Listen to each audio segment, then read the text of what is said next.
Bespoke radio for the masses. Headline edition, July 8, 1947.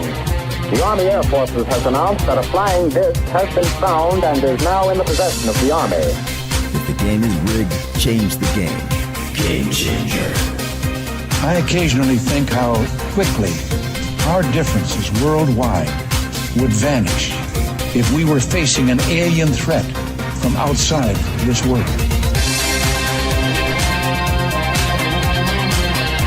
This is Fade to Black with your host, Jimmy Church, on the Game Changer Radio Network and KGRA, the Global Radio Alliance. I need your help to get to the year 1985. You're listening to Fade to Black with Jimmy Church on the Game Changer Network.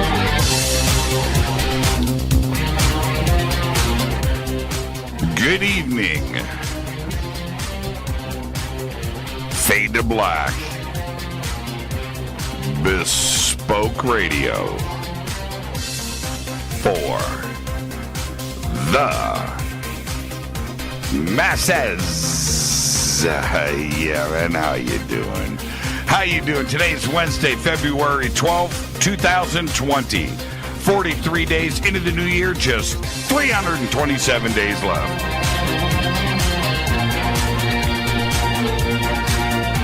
As always, we are live. We are live from a bunker somewhere in the middle of beautiful downtown Burbank, California. And I would like to welcome everybody listening all around the world, all across the United States. Hither and thither, to and fro, back and forth, up and down, east and west, north and south. Far and near. This is Fade to Black for KJCR, the Game Changer Network, and KGRA, the planet. I'm your host, Jimmy Church. Yeah. What is cracking? How you doing? All right. Very, very special night on the show tonight because we have James Redfield here, author of the Celestine Prophecy. That's right. And you know, well, let me get through this really quick. Tomorrow night is Fader Night with open lines all night long. Looking forward to that. Lots to discuss tomorrow night, and we'll get to all of that. And take your calls all night long. You can follow me on Twitter at JChurchRadio. The Sandbox is hashtag F2B on Twitter. Any questions or comments for myself or James tonight, use hashtag F2BQ. You can also email throughout the show, Jimmy at JimmyChurchRadio.com. And it goes without saying that in the middle of the 1990s, 95, 96. You know, it was a fun time. It was a good time. It was a strange time. And then Celestine Prophecy took over. And I was just like the rest of all of you, and what seems like the rest of the planet. We all got the book, we read it, and we talked about it. I got the book. I sat with people in my office in Culver City, talked about the book all day long. You know, and some people were going through the book in stages for the first time, discussing it. Some had finished it and were reading it a second or third time. I was flying around the country, around the world on business. Everywhere I went, you saw the book. You saw it. It was just everywhere. And the impact cannot be measured.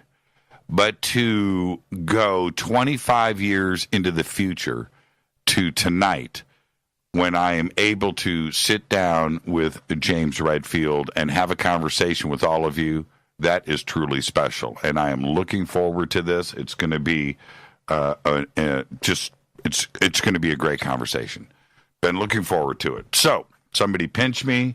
I'm quite happy. Now, and there's another part to this too as well. Fortunately, I have met James and spoken to him a few times over the years, and we did have a couple of really good conversations over this past weekend. So I'm not quite as I'll be able to maintain. Oh, man. But it's going to be a great conference. I'm really, really looking forward to it. And we've been planning this for a few years, oddly enough. So, and I won't mention this with James tonight, so I'll share this with you now. So we're standing there talking. We're with a couple of friends. And, Daniel Brinkley was standing there. And James goes, okay, man, let's exchange numbers. I said, great. That's what cell phones are for. And I give him my number, and he goes, oh, I've already got it. And then I check my and I go, now what's the excuse? And it was just so funny that we were both standing there, and Danny just cracked up, and he goes, man, you too.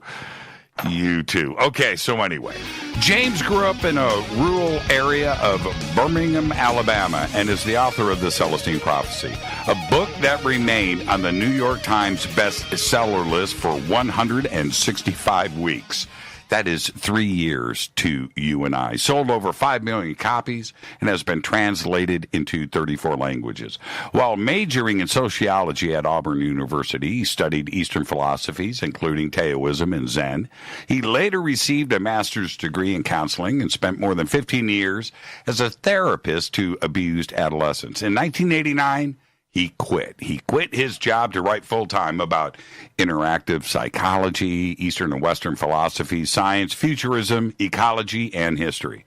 In October 1997, he was awarded the Medal of the Presidency of the Italian Senate.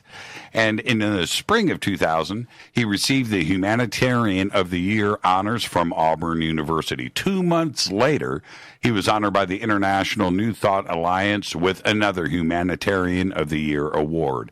In March 2004, he was honored by the Wisdom Media Group with the World View Award. And right now, James is engaged in a worldwide Celestine Prophecy Inspiration Tour, and his website's right there at jimmychurchradio.com. Click on it, CelestineVision.com. I would like to welcome to Fade to Black, James Redfield. James, good evening. How are you? Good, Jimmy. Glad to be with you. It's great to have you here. And before we kick things off, and I can honestly say, finally, James, you're with us, right? But before we kick things off, you get the first-time guest disclaimer. And it is this. It's just you and I sitting on my couch having a conversation as friends. And where that conversation starts, it starts. Where it ends. But we're going to end as friends. There you go. Oh, man. I have a question right off for you. Sure. Where'd you find that bio information? I thought I scrubbed all that off the internet. And you know what's interesting, James, before we get started here, your influence on all of us, when I say all of us, our community, but it certainly goes beyond that. But you go and you look into what you should have achieved. You did achieve all of that. And absolutely, I was going to mention it because I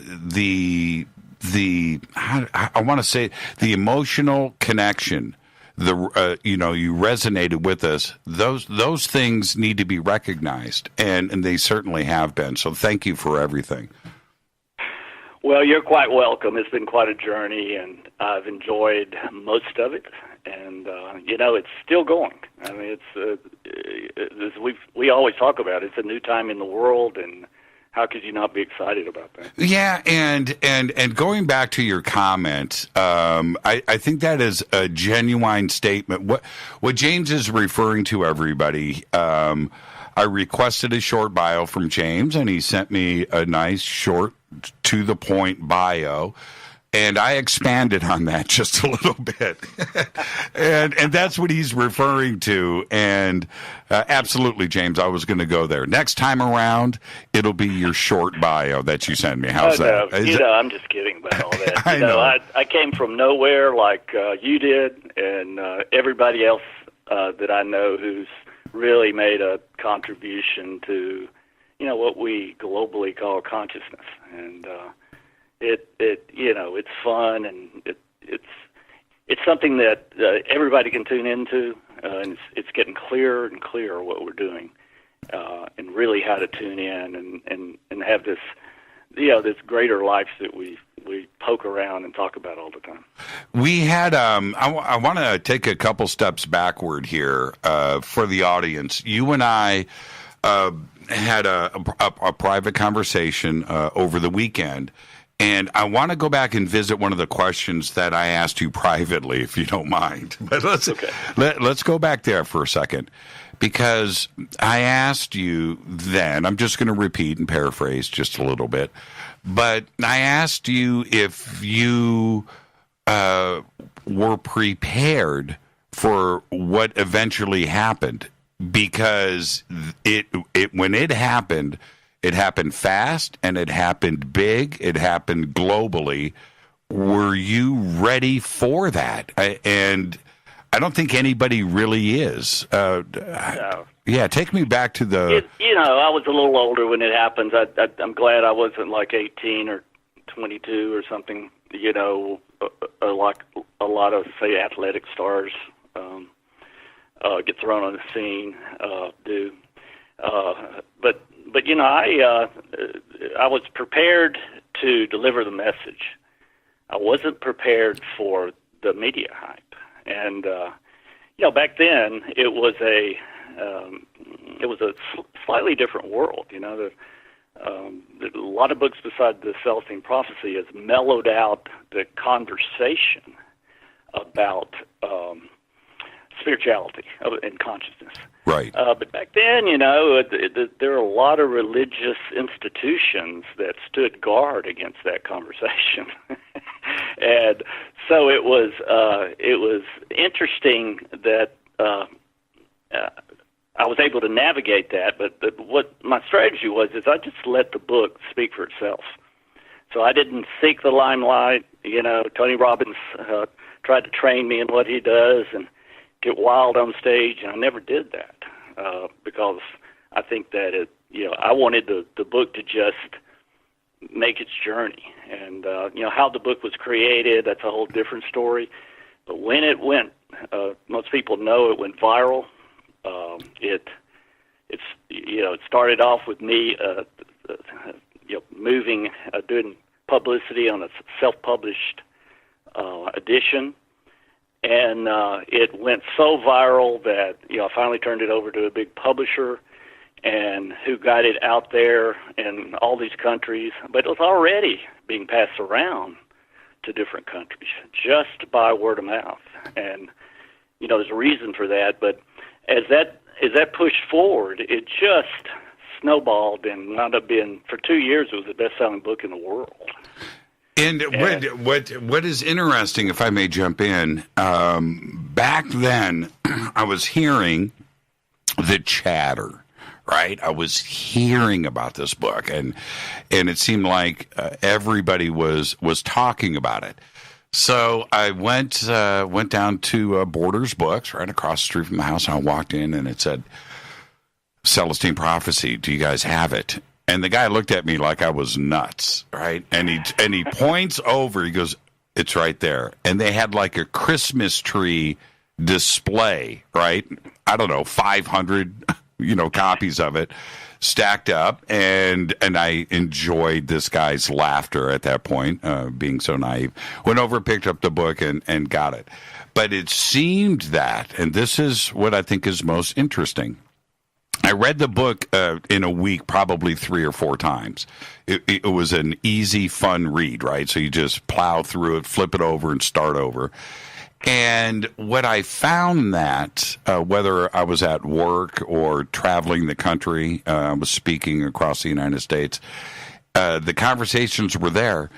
but it was different types of people, right? It wasn't necessarily a spiritual seeker, or, you had religious or atheist, everybody was reading the book and getting something different from it.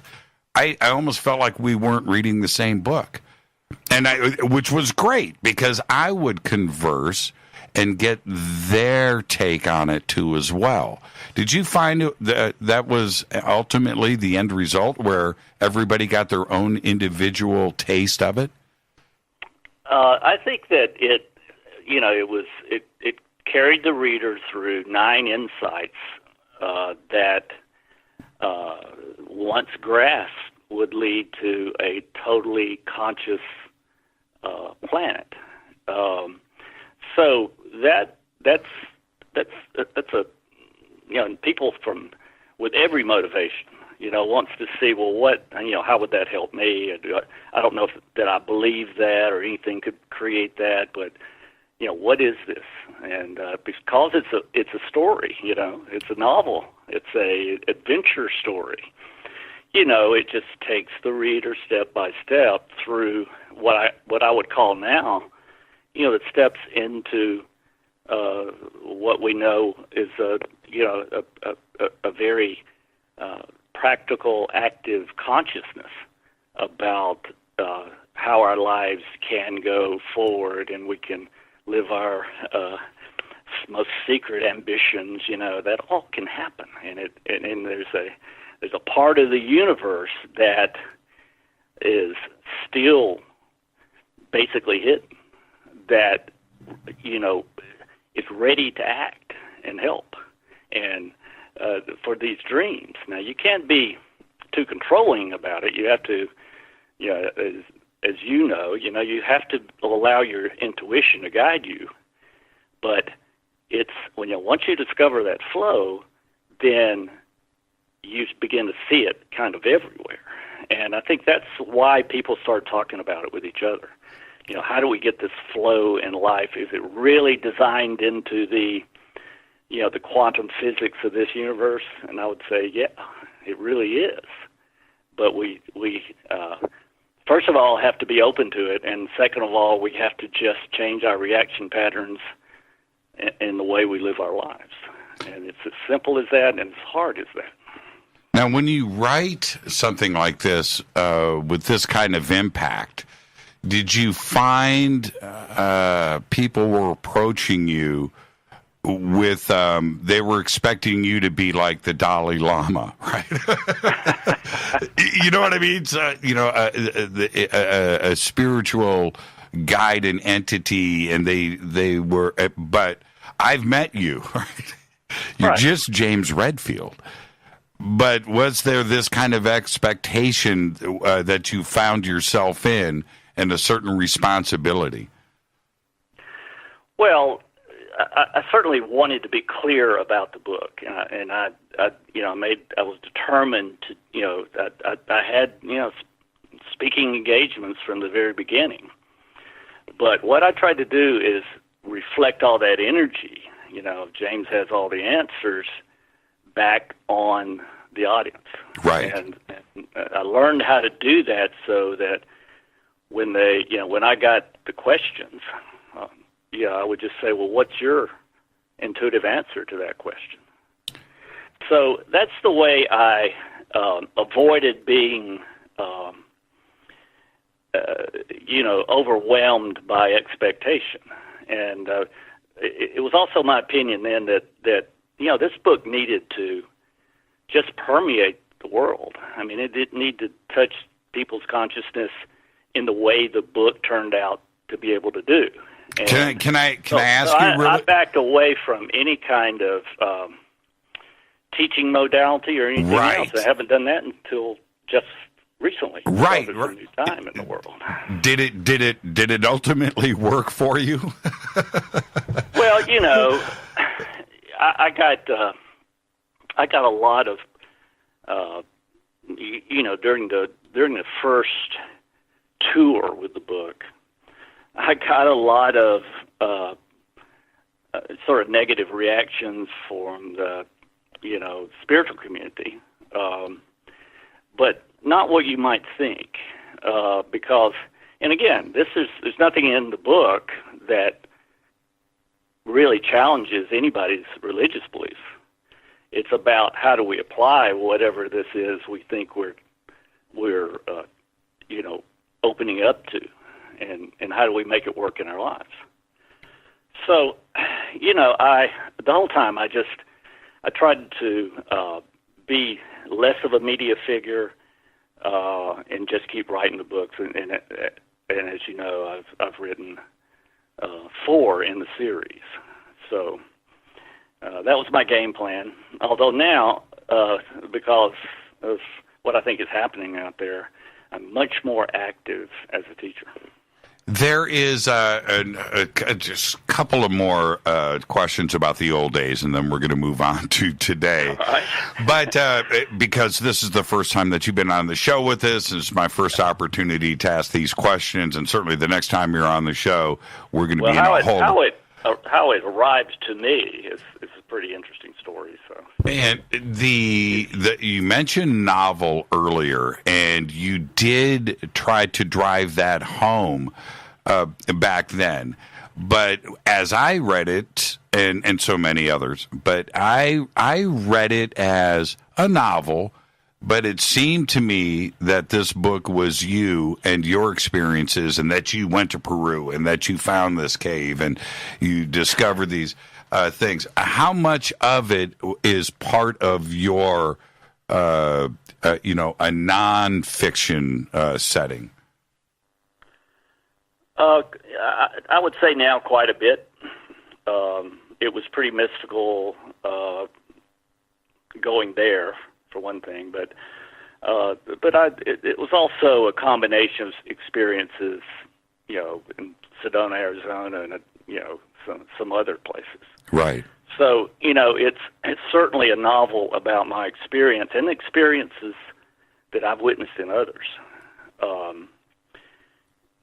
Because the reality of it, what I really wanted to drive home was this is that consciousness is something that we all have access to, and it's mainly a matter of not doing rather than doing. You can't beat the door down. You have to open the door and go walk through it, but you can't just beat the door down. So it's my feeling about it back then was that what I was writing was a set of experiences that the whole world was opening up to, and that were, for the most part, at least the first 9 of these insights, but I now call abilities, but the abilities of consciousness.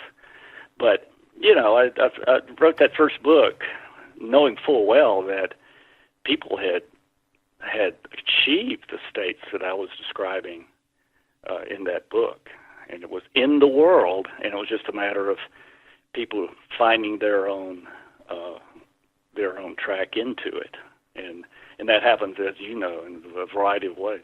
Well, and here we are today in 2020, and the book is probably, James, more important today than it was in 1996. Right? We need this book. Yeah. And let's stay right there. In 1995, 1996, we were in the midst of big change. The internet, technology, things were happening around us, and the world was moving very, very quickly. And now here in 2020, instead of being brought together, we're more divided today. Consciousness is confused, right? Well, I wouldn't agree with that completely. I think what's confused is the secular world, and at the level of consciousness, that's operating beneath that. I mean, I know we all get caught up in politics or something like that, and it makes us, what's happening, the divisions we see, that makes us sad and wondering why we're going backwards maybe or something like that. Right. But the fact is, there's more consciousness at the base level among people who seek consciousness than there's ever been before. There's more meditation in the world than there's never been before. There is more seeking of consciousness and steps into consciousness than ever before. And the most important thing about what's happening now is that we have two new generations coming online suddenly asking the big questions. And that is amplifying this whole search for wisdom and meaning in life and all the rest. For you, when everybody has a family and an upbringing and a belief system that is shown to us, as we grow up, but at some point we rebel, right? I don't know about the world as I was taught. It feels a little bit different to me. And I'm sure you went through the exact same thing. Do you remember the moment where you started to look at the world with squinty eyes, right, and starting to question things? Absolutely. I grew up in a fairly rural area. My father was, in Alabama, and my father was from California. We were right in the middle in Birmingham. We were right in the middle of the civil rights movement. And as a child, as barely a teenager, not even a teenager, I was, I got as close to the fire hoses as I could. Right. Because I could not understand it, right? And my dad was on the right side of that issue, which meant I could really not understand it. And but what happened was, that was probably the wake-up call. The world is bigger than, this wherever we grew. Even in a big city, it's still bigger than we thought. And but my mother was also into, she was into the early writings of the sort of alternative spiritualists, and she followed psychics like Arthur Ford and Edgar Cayce and that sort of thing. So I suddenly went in that route. We grew up, very. The Methodist Church that she took me to was a great kind of brooding ground for asking questions, because the people there, they were basically Christian, but not conservative Christian so much as a kind of lived Christianity. So they had tapped into a consciousness that I noticed, and but they didn't know how to talk about it, and that's been the problem all through the 20th century. We didn't know how to talk about it. And what the important parts were. We know we could tap into this kind of blissful state and something like intuitive guidance or intuitive intelligence developed. And, I saw all that happening in people, and they were cool. They faced death being cool. Right, they were. Right. They had something, And so, but they didn't know how to talk to me about it, so I had to get out of there. And they practically kicked me out and said, go to college because you're asking too many questions. And that's exactly what I did, and then just dug into what I didn't realize was the human potential movement. And, that started with Carl Jung. That's just a name to a lot of people out there, but famous psychologist who was a protege of Freud and broke and took psychoanalysis, which really means thinking deeply about what's going on in your life, right? How the past affected you, to the spiritual level. he interjected the idea of archetypes.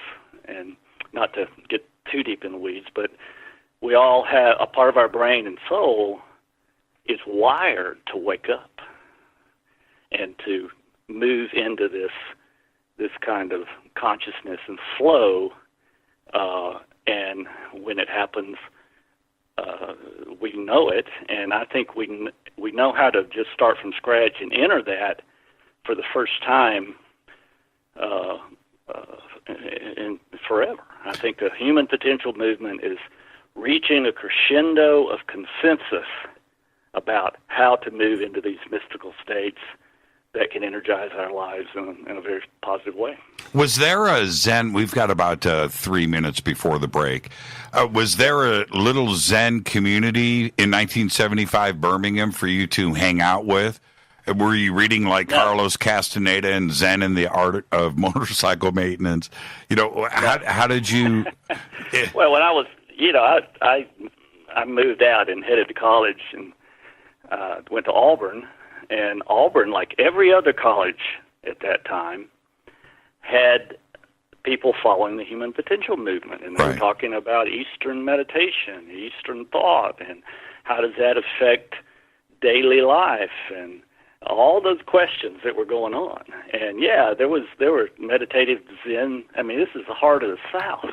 Right. And they were already, the human potential movement started in San Francisco, really, at Esalen, and in a big way in the United States. So that's where it all started. But, I could order it from Auburn. I could order all the books that about, of what they were doing at the Stanford Research Institute and get them shipped right to the Auburn Library. And that's exactly what I did. So it was a time when this crescendo was already happening in academia, and among the kids that were also rebelling against the Vietnam War. How was it, we've got 60 seconds before the break, for you to finally have this information and friendships, with your student friends at Auburn? How freeing was it for you? Were you just out of control with consuming all of this? I can imagine it must have been very freeing. Yeah. Well, it was interesting. We were still only looking at it from the mental theoretical point of view, though. We haven't really had, this kind of what we'd call now heart opening, moment of peak experience. We didn't have any of those in the sense that we would talk about it now. But we were interested. We knew that we were on to an idea, and that that was somehow our birthright, and we were all chasing that. Certainly, everybody in our circle, It must have been amazing. It just only because, and especially at that age, we're confused. We don't know we're confused, right? Let's take a break right here. Our guest tonight, James Redfield. This is going to be a great conversation. You stay right there. Author of the Celestine Prophecy. When we come back, we'll continue the conversation. It's going to be great. This is Fade to Black. I'm your host, Jimmy Church, on the Game Changer Network and KGRA, The Planet. You can follow James on Twitter. We've got his links up right there. It's James_Redfield. We'll be right back. Stay with us.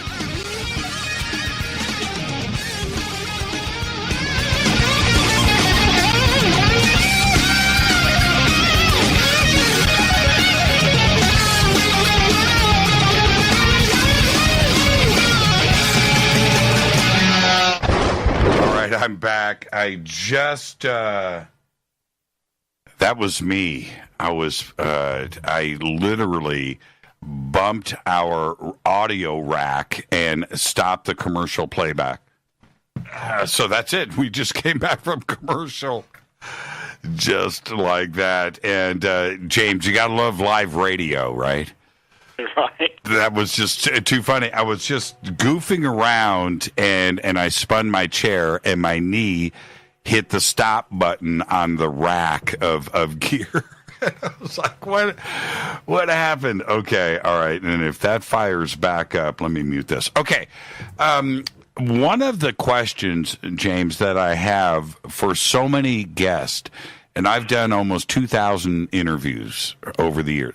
That's a lot. And I've gotten nearly a different answer to this question every time. I can't wait to hear your answer, which is, what is consciousness? What's your definition? It's and this will sound a little convoluted, but it's being aware of more and more around you.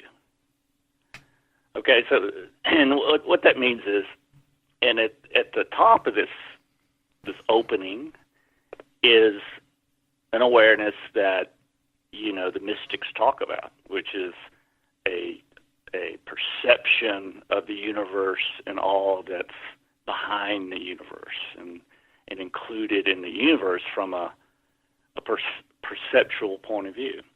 Now, I don't think. We're the thing about planet Earth is that we're going together. We're making progress together because we're all clairvoyant to each other, which means there's just really one mind, that we share with everybody. And the healing of the earth, of culture, is all about opening up to a little more, opening up to that unification we have with everybody, and agreeing on more and more things. That's really, in my view, what we're here on the planet for, is to unify and agree on two things. One, what is our spiritual nature? And where are we going with that? And people from every direction would say, well, we're going back home. Okay, well, right now we're not going anywhere. It feels like we're going in circles too much, right? But again, I believe that fear, and I call it darkness. The darkness is separating, and the unification, the high-speed evolution of the planet is happening among the people that are generating that.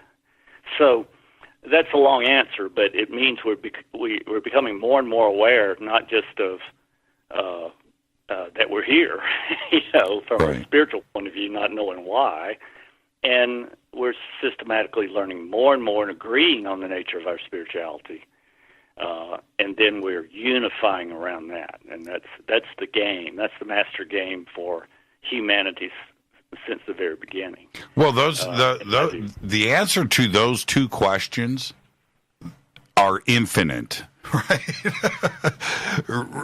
Once you get and as you explore, certainly those two questions are so fundamental. Absolutely. Well, they're built in. Yeah, they're built into our souls, right? Because we know that's the game. And we're trying to unify at the same time we argue about what is our spiritual nature, but we have evidence. We're generating evidence experientially that we can agree on more and more as to how we can become more conscious spiritually. Is there I think we almost have the operation manual down for planet Earth. We're getting close. I agree, but we may not have the answers for another 1,000 years. But well, I'm not sure how long it'll take. Right. Then there's the other fundamental, which is, what is the progenitor of consciousness? Where does it start, or is that in and of itself infinite? Well, we all, while the consciousness itself has its source within, right? Right. And so that's where it all starts. It's suddenly being aware that you are living a life at a higher level, and and start to realize that you can live the hard way or the easy way, and that there's a big consensus coming out of the human potential movement, and that movement's important to know about because the human potential movement started with Carl Jung, as I mentioned, but it has progressed for 100 years. It's 100 years old, and we know that we have come to a clarity about certain aspects of this consciousness and how to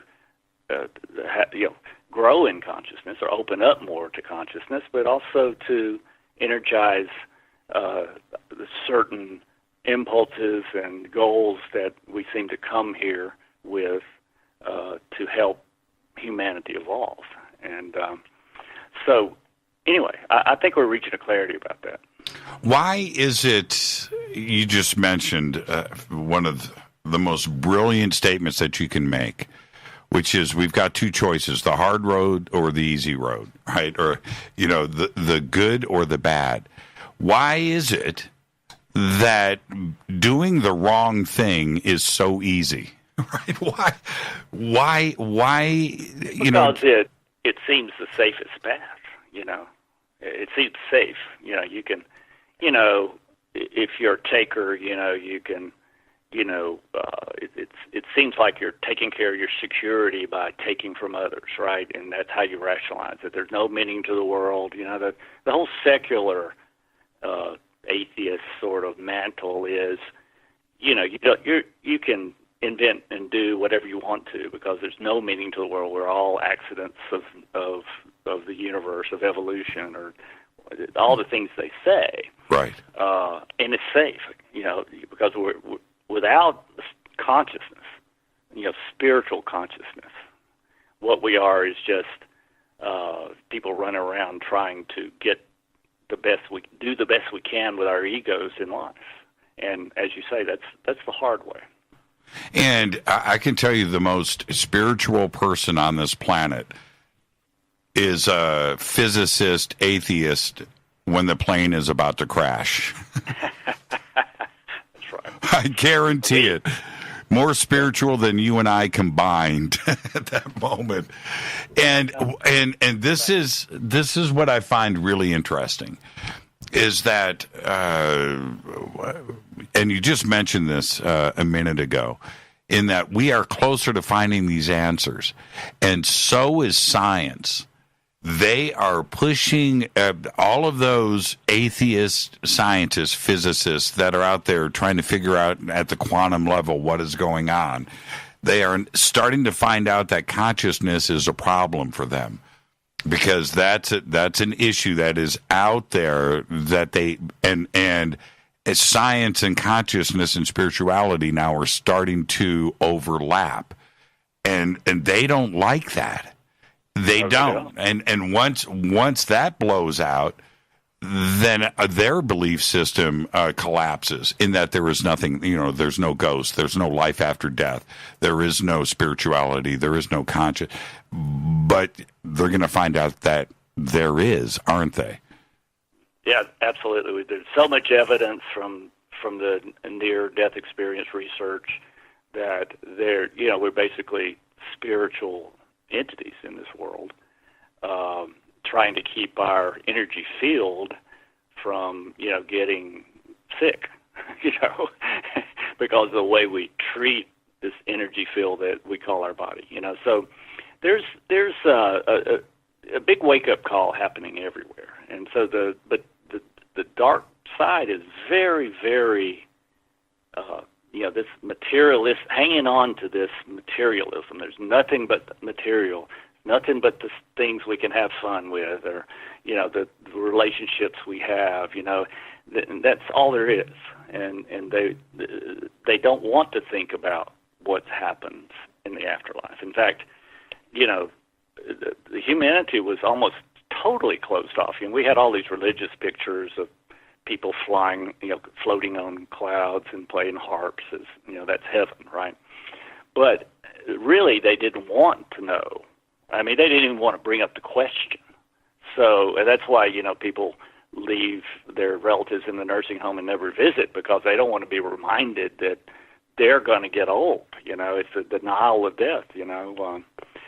So many books that have really penetrated our consciousness, and mainly the near-death experience research that really woke us up. And I called that, that this was my second book, and it came long after the first 9 insights, because what I was doing is trying to, as I mentioned, I was trying to chronicle these steps in human evolution that felt like insights that were changing everybody. And the first 9 I knew were already out there, but I had my publisher saying, "Well, look, you got to write another book.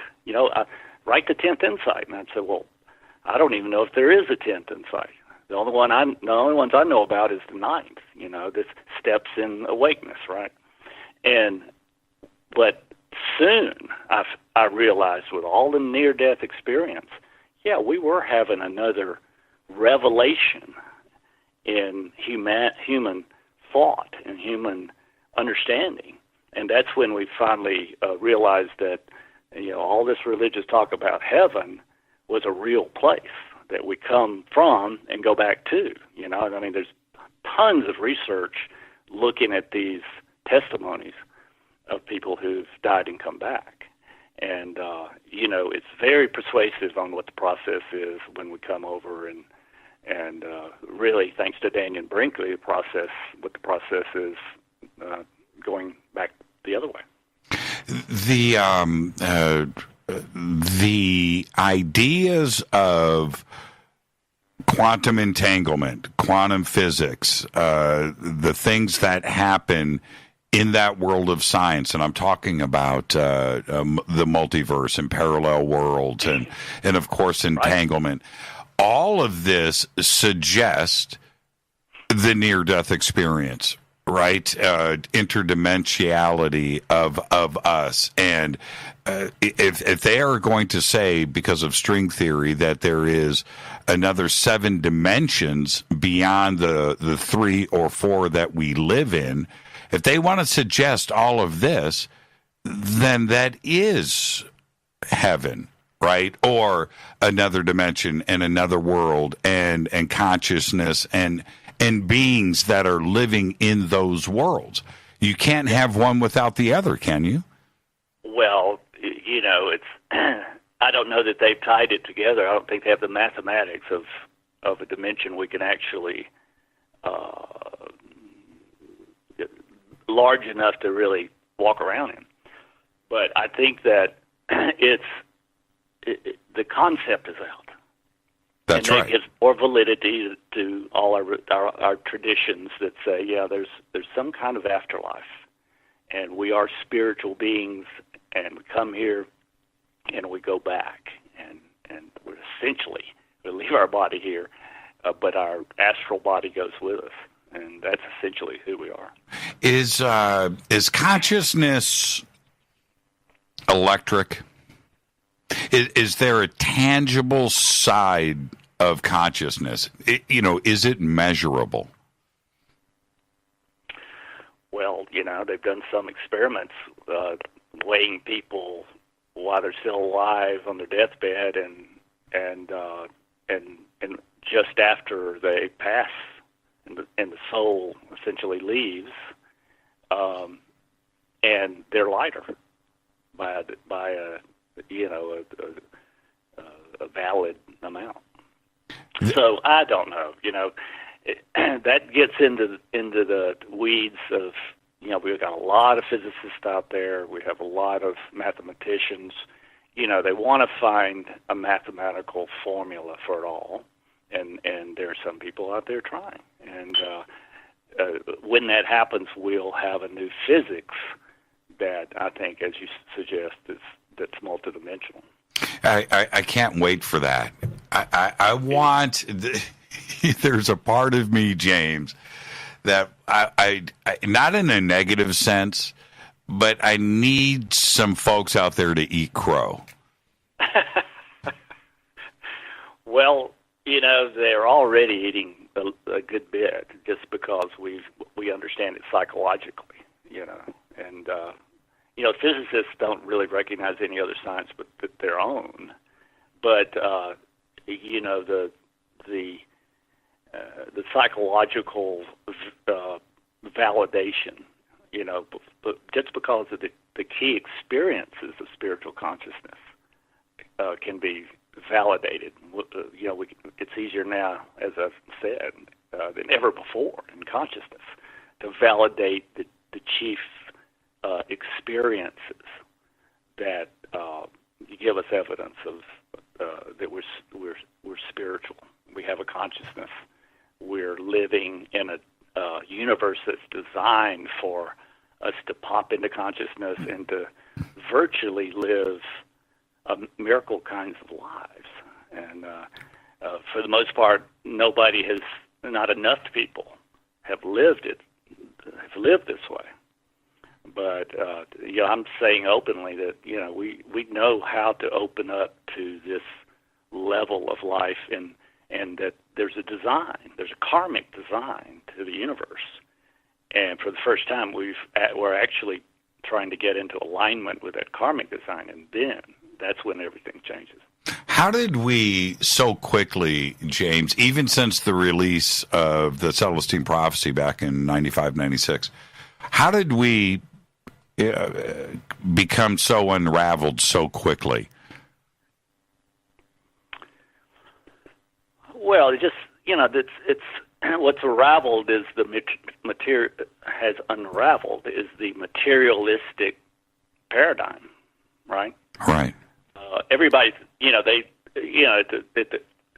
when religion of various kinds was most dominant in the latter 20th century, most dominant, especially in the United States. Right. It was mental. It was all mental, right? So whenever the 60s did happen. There were a lot of drugs, and there were a lot of encounter groups, and with the baby boomers, there really started to be this experience of heart openings, the experience to finding those traumas in childhood and get rid of them. All that started, and because it was experientially spiritual and conscious, it started to unravel the religious doctrines and the religious paradigm that ran the world. So that was a bit the unraveling. Now, what's unraveling is this materialistic paradigm. That it's still going, but it's now the dark side. They're having a fight to keep it in this rush of new consciousness. They fight. They invent things like they never worried about immortality until we started believing in this life beyond death. And then they had to figure out, okay, well, what's our immortality? Okay, they're gonna put our mind, so-called, into a computer. Hey, you can live forever. You can be eternal. We'll just put you in a computer, and we'll, in a robot, and you can run around sounding like yourself. And that's the promise. That's the only promise they have. This transhumanism, but it's important. And the dark side, it's all about control, right? And so that's getting worse and worse as consciousness rises, because they're reacting against the consciousness. But what they really are stuck in is just pure ego, insecurity, have to control to keep control of most of the money in the world, and believe in this transhumanism and just keep it going because they can't let go. They're kind of stuck in that paradigm, and that's the dark side, and it's getting smaller, and the light side, in my view, is getting larger, even though it seems like it's just chaos out there. And chaos seems to always, be inevitable. And to that end, how far is this darkness going to go? Right. In other words, we have to go up to the edge of the cliff here and take a peek at the ultimate chaos before we step back and go, okay, that's the wrong path. Yep. But how much farther do we have to take this before everybody wakes up and goes, okay, well, all right, enough is enough? Here's what you look at, in my view. It's what I look at. Who is seeking control without any guarantee of that the individual is paramount? In other words, who is seeking control in a way that that is a result of fear? Okay, all this is going wrong. If you don't let us control everything, it's going to fall apart. So that's their last-ditch effort. Who's trying to get us into wars and who's not? That's how you start to define who is against natural and organic healing as an alternative to the pharmaceutical control of the medical system, right? With all that goes with that, getting everybody on 4 or 5 drugs. No cures, but they'll tell us we can manage it. But it's control of the health system, control of education, control of all the things that should be helping people wake up. So the conscious people have to step back and say, okay, the world's turned upside down, who are the people that are trying to keep us free expression and free creativity and spirituality? Who is going to guard that against the people that want to throttle us down? I mean, social media right now is not just throttling down hate speech. They're throttling down anything that sounds spiritual or conscious, or if you talk about certain principles like love in the universe, that is not the materialistic paradigm that they're guarding.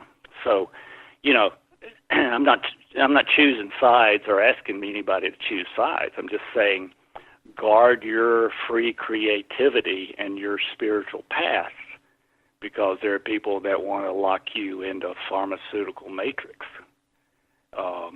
And whoever is slowing that down is who we should support. It's really it's one of the points before we get to the break. One of the points that addresses exactly what you're saying. When our YouTube channel got shut down, I was sent. It took about a week, and we got it back. But they sent me a list of things that cannot be talked about on YouTube. All right. Now, some of them made perfect sense, and I get that. But there was other things, literally, James, herbs, right? Supplements. Any alternatives. Yes. Any alternative, anything. Right? I could freely talk about any pharmaceutical prescription drug. No issues there, right? No issues. Anything else that went against the man, right? Yep. The money machine, they will shut you down without a warning. Yeah, and they have the power to do that because both parties in Congress in the United States are controlled by these people totally, and so they're freedom fighters stuck here and there, but on both sides, right? But so we have to. And from my point of view, I mean, the people I support are the freedom fighters at this juncture in the the human chaos, right? Because it's a staying free, having free thought. You can if there's nobody that's been more liberal than I have. I support it all from a point when it was about emancipating everybody.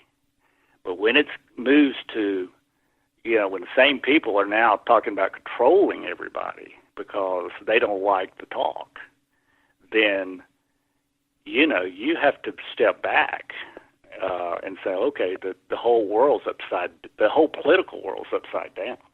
And now we just have to fight in my view, I try to support the people that guard against the bureaucracy. And I'm not talking about government here so much as I'm talking about the corporate bureaucracy, because they want us to be divided into controlling economic regions, and they want us to have to to take the economic system that they want to create. But this is not utopia they're building. This is not the dreams of the baby boomers for one world in unity. This is a corporate fascist entity that is taking advantage of a lot of naive people to gain full control. And then it's a desperate last attempt. I'm not saying they're going to get away with it, because I really do not think they are. But there's an urgency to get to the light side, to get into the consciousness, because that's the only antidote. This is not a war we're having with these people. They're in fear. They think they're going to lose their advantages. And so the only way is to, move into consciousness, because consciousness is contagious.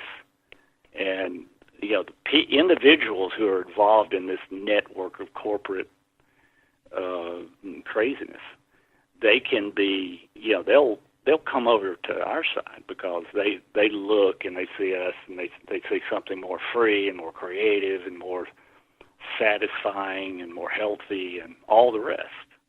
And so it's a replacement. It's not a war we're having with them. Speaking of corporate greed, I got to take a break here and run some commercials. Our guest tonight is James Redfield, and I knew it was going to be this great of a conversation, and we'll pick up everything when we come back after the break. All of the links for James are right there at jimmychurchradio.com. And I'm wondering here, scared myself. I'll be right back after this short break. Stay with us.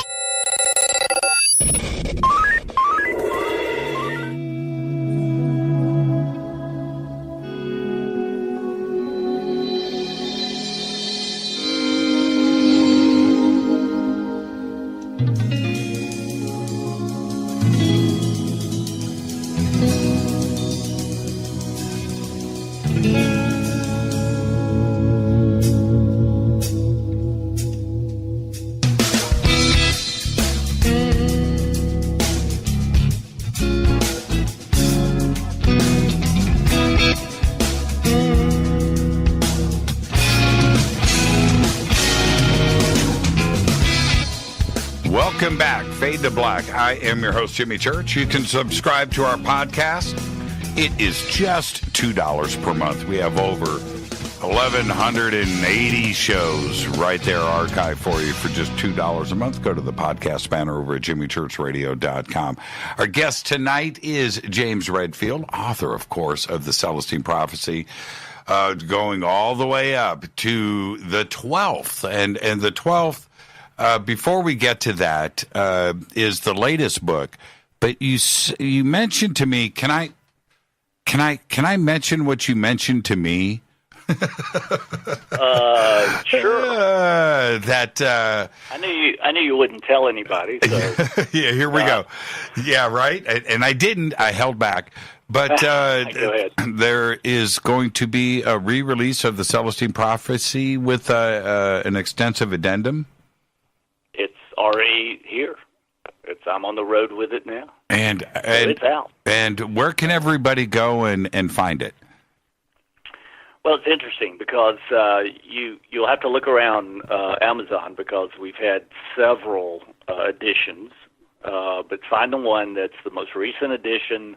It has a blue cover, so it'll stand out, and it has an afterward, so it'll let you know that there's an afterward waiting. And I've never done that, right? I've never added a long afterward, but I did on this edition because it's, I felt very strongly that with millennials coming online and their children, facing college, a lot of them, the older children of millennials,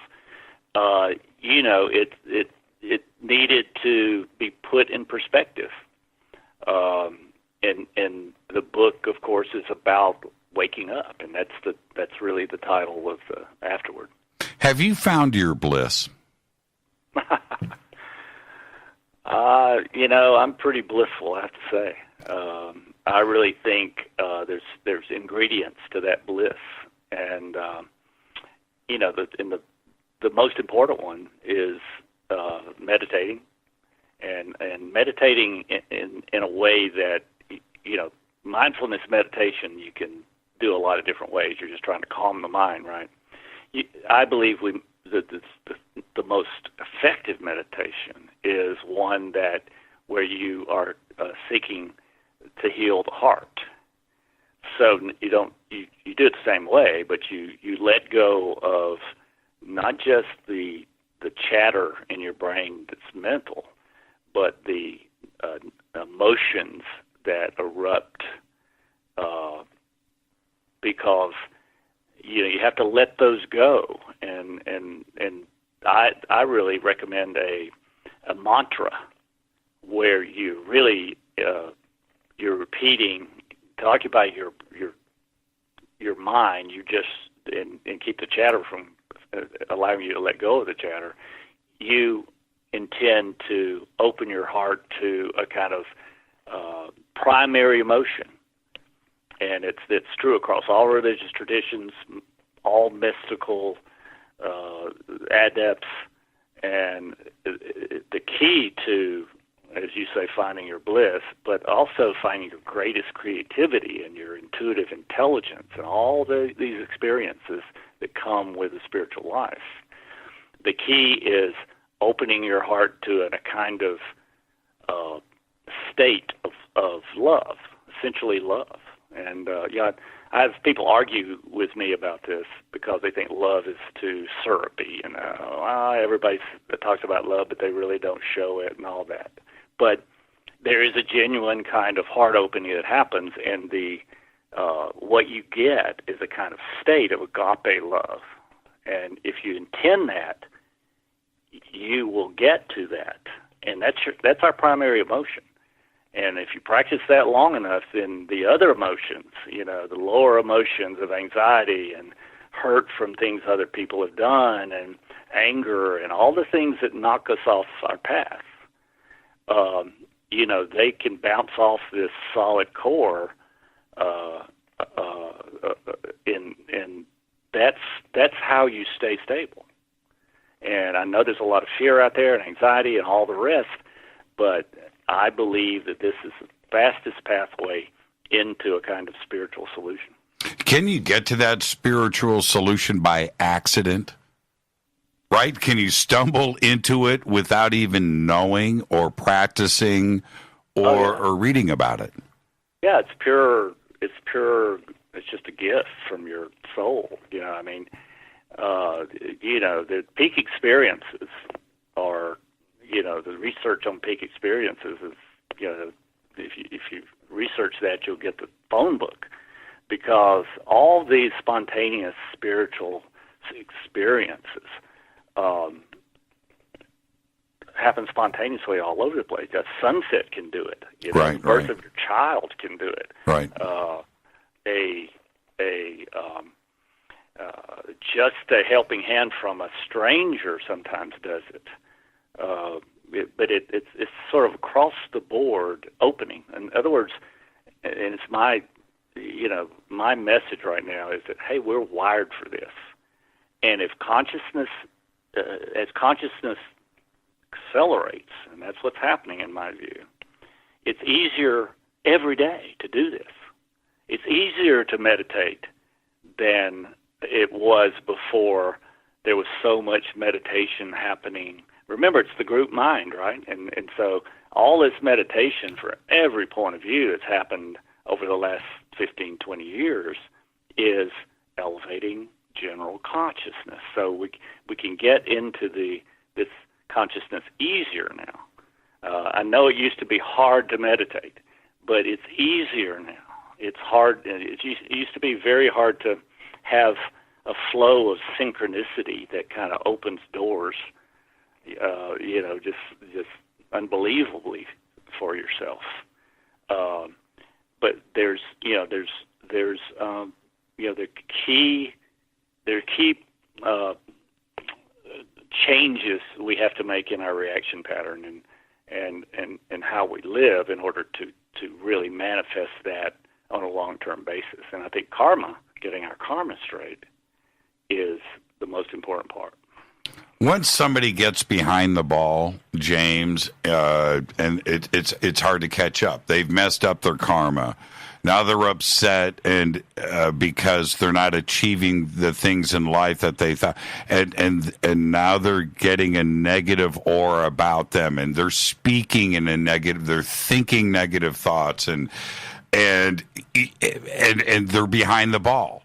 Right? And then they wonder why life isn't working out for them. The gifts of life come to you once you start to achieve not only a spirituality, but a niceness, right? When you are kind, then you get those gifts. And they may even be material things that come your way, or a better job, or those things, because you are a kinder, nicer person to those around you, and you are seeking knowledge, right? Am I saying that correctly? No, well, karma in this dimension, I believe, and anybody can prove this to themselves, I believe. I think it's a consensus now from the people who've studied karma. I mean, karma has been studied. Right, right. And the consensus, I believe, is that it's all around helping other people. That's right. Okay? And again, and that sounds a little bit like Sunday school, but it's about opening up, and through meditation you do this. You open up to your intuitive intelligence. So it will come to you how you can help somebody. So you don't have to say, okay, I'm going to shake this guy until they confess to me, and then I'm going to help them. You know, that's not the way it works. Right. You are, all your conversations every day, every week, every year, you'll get, once you start seeking this, you'll get intuitions about how you can be of service to a person. And again, don't even think it like that. Think about how you can be a synchronicity, how you can say just the thing to that person that's exactly what they need to hear at that moment, right? We always want synchronicities, other people to give us those. But until we do it at least half time, where, when you're meeting strangers or just running into people, if you have to train yourself to ask, okay, what am I sensing about this person? How could I help them? And then what will come to you is to share something that has helped yourself in your life journey. And you blurt it out. You find a way to blurt it out. And so often what you get back is, that's exactly what I needed to hear right now. That really kind of lifts my spirits. I really appreciate it. That's what the world is designed for us all to do. If everybody was doing that, just half time, look for the messages that other people have, but also look in your heart for what, how could I be of help? So the karma is all around giving. If you're a giver, right, what happens is that more people, you draw more people into your life that are also givers, right? It reinforces the whole thing. It's designed to reinforce this way of life. And it's emerging, right? It's emerging. But if you're a taker, if you think first about how you can maybe manipulate this person, take get advantage, right? Yep. Take advantage in any way, or mislead them, in some way that makes yourself sound smarter, or whatever the game is. If you're not being authentically giving, then you're taking, and a taker draws other takers into their lives. I mean, you can see it happen everywhere. If you're a taker, what comes around goes around. You got to get hit by another taker who takes advantage of you, slows your synchronicity down, throws you into emotional turmoil. And it's not for punishment. It's to show you how harmful what you're doing is to other people. Right now I'm taking from you, and you're making me look smarter. So there you go. And here's the point. I am not a saint, right? I am not. I've got my faults, James, and I'm trying every day. I'm fighting, to make those little baby steps of improving myself. But I find myself naturally just doing things. And I mention these from time to time on the air to suggest to others to try to do the same thing if you can. Because you just said it. If we did it, if we met halfway and this planet actually did, can you imagine? We would rotate on our axis. This planet would shift. It would be momentous. It really would. Stepping into a design that welcomes this shift, because it just magnifies your life. Another thing is giving money. I give it all the time. You know what the church has. Go ahead. Well, I was going to say it was right before Christmas this year, and I'm in line at the store, and this lady in front of me, supermarket, and this lady in front of me is buying this tiny little wreath. It's tiny. It's maybe a foot, a small wreath, and the guy, whatever. And she said, "How much is this?" This was all she was buying, James. And he said, "It's $19.95." She goes, I don't have enough money. I needed this for my daughter. I'm going over to her house for dinner, and I wanted to give this to her. And I was like, "Ma'am, take it." And she said, "What?" I said, "Just take the wreath and go to your daughter's house for dinner." She goes, "I don't understand," right? And she really didn't know what I was saying. I said, "Ma'am, Merry Christmas. Just take the wreath." And she said, "Thank you." And she walks out of the store. I paid for it. But behind me, the 20 people in line applauded. And the point to this, it's not the $20. It's certainly not that. But it was, now she is going to her daughter's house with a gift. Right? That's right. That little thing, and it's nothing, right? It's nothing. But that is what you need to do at that moment. For most at that moment, standing behind her, you let her walk away, and that's not right. That's not what this world is about, is it? Well, it's you're missing an opportunity. You're synchronicity. If that synchronicity is real, where all this gets coordinated, if you step into the flow of it, then you're not, you cut off your own flow if you don't respond. Now, the church is always, I was going to say, the church is always has, kind of a,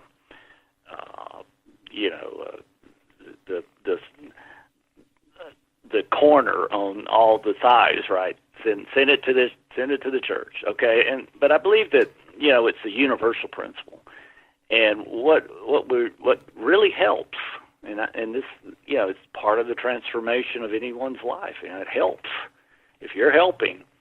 In people, 10%, right? That's a lot. That's a trip, for people.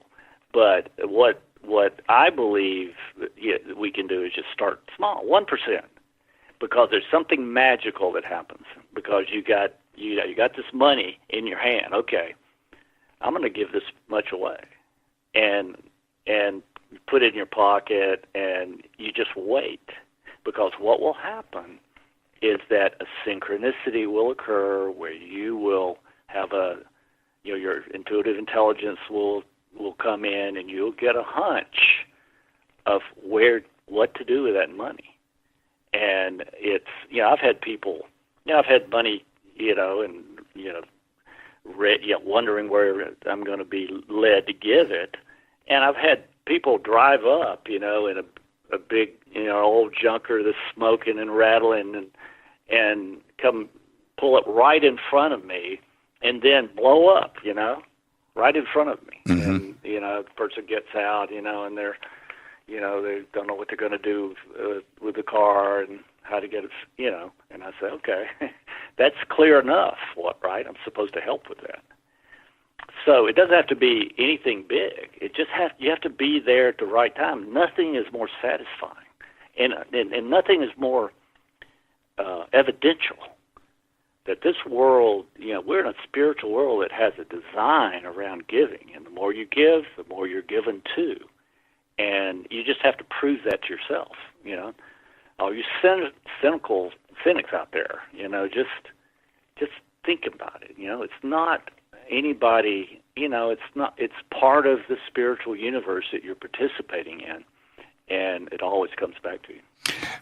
And there's another part of this that no matter how rough life gets for you and your family, no matter how bad it gets, there's somebody else out there that is really in a bad spot.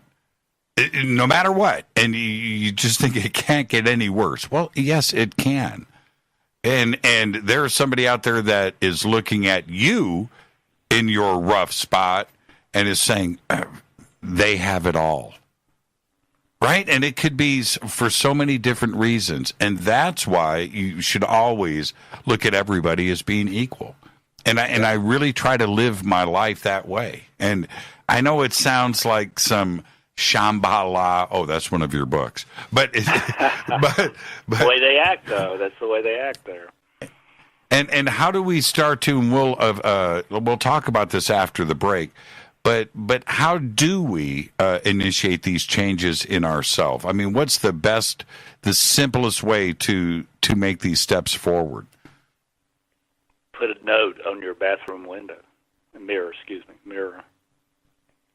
And what does that note say? Whatever you're trying to remind yourself of first thing in the morning. And I really think the best way to do it is to get started right every day, so that you know what you're working on, and you begin to change your reaction patterns.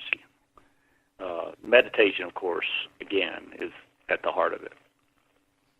And as we head into the break, what I find interesting about that is it's a gradual.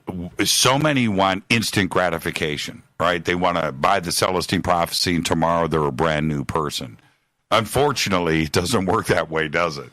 But after 6 months or a year, you can then look back at where you were 6 months prior or a year prior and go, hey, wow, okay, I have changed. And that's how it happens, isn't it?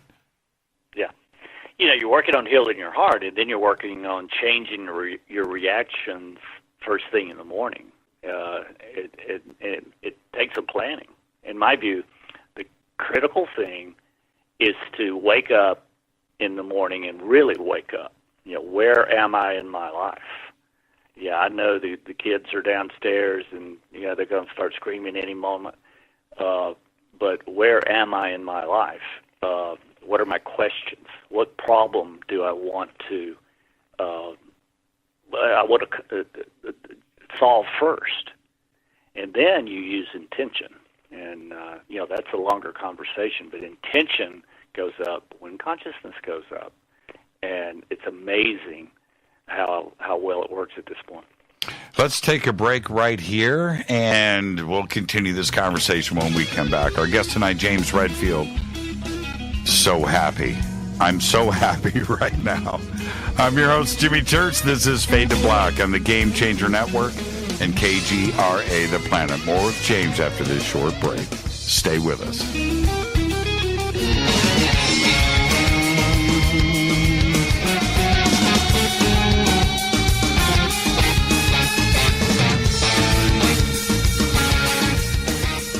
Welcome back, Fade to Black. I'm your host, Jimmy Church. I want to remind everybody we're heading over to the United Kingdom. June 26th and 27th, 2020, we will be over at the Awakening Conference. I'll be hosting, and you can go to awakeningufo.com for tickets and information. But it's going to be great to finally head over to Europe and meet all of you. It's going to be wonderful. And James, okay, let's get to some specifics here. Fear.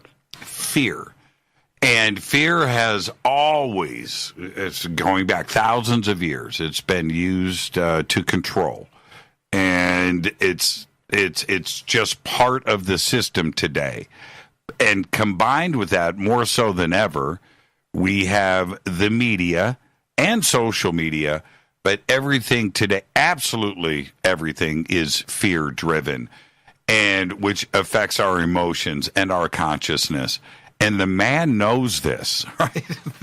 They know this, and it affects us. How do you watch television? How do you avoid this very, very tangible effort to control us with fear? I tune into the highlights of the propaganda that's on television, and because I just want to know the sociology of what's going on. Mm-hmm. But I don't, you can't let that vibe in, because it is. Did you hear something? Yes, I did, on your end. Kind of, I'm not sure what's going on yet. Maybe my line, but let's go. If I drop off for some reason, I've been hearing like lightning strikes. I don't know if you heard any of those, right? Hey, y'all, we are getting some weirdness on the phone. So if I drop off for any reason, will you just call me on my cell and we'll finish? Absolutely. Okay. So fear, it's as you say, it's a control mechanism. But it's going on now, right? Yeah, it continue. We still got you. Okay. The point is meditation is the cure. Because it's everybody gets knocked into fear. It's an existential world. People have challenges. How soon you can get back into that love base of connection and spiritual connection. The mystics of every religion talk about a peace that surpasses all understanding, and that is a something that you tune into, you download, and it comes with meditating on your key emotion, and that's love, and building that stronger and stronger so you can get back, and the fear ceases to be debilitating. Because if you're fighting fear with some kind of coping device, whether it's drugs or lifestyle or whatever your choice is, it never erases the anxiety very long, so it comes back. Anger is another, anger is a way of fighting fear. But it's just as bad, So you're going to have emotional eruptions until you find your peace, and that is it happens over time, but it's never. Oh, there you go. We lost James. And we heard this coming on, so I have a choice here. Okay. All right, let me figure this out. I'm going to do this live on the air. This is how I am going to do this. So just stay with me, everybody, and I will do this. Oh, man. Yeah, it was building up to that, wasn't it? And let's see here. I think I may have James back, but we have our ways of doing this. But it was building up to that point, and let's see how quick we are on the draw. This is going to be a lot of fun, and it's just like anything else with this program. When things like this happen, James, are you there? I am, yeah. Oddly enough, it must be a landline problem. It's so funny. James, when you are ready to confront the man, the interference comes in. Oh, you think we got dumped? AT&T dumped it, right? Oh, man. That was interesting. I was watching Twitter, the comments from everybody. Okay, any second it's going to drop. And here he goes. James is going there. But it's I'm back. But it's really true. If you go back, and certainly with the basis of religion, and, you go back a few thousand years, the only way to control was by saying, God said, right? Get that fear going, and that modality, that method of operation has been instilled with leaders ever since, and they don't really have another way around it in their mind's eye. That's right. I mean, they're operating out of fear, from their point of view, and listen, they invent crises, right? Because out of a crisis, people get fearful, and they're willing to, let some huge entity, if it's government, if it's corporate, manipulation, whatever it is, take over. You sort of let it slide because you're fearful, and they're generating the fear.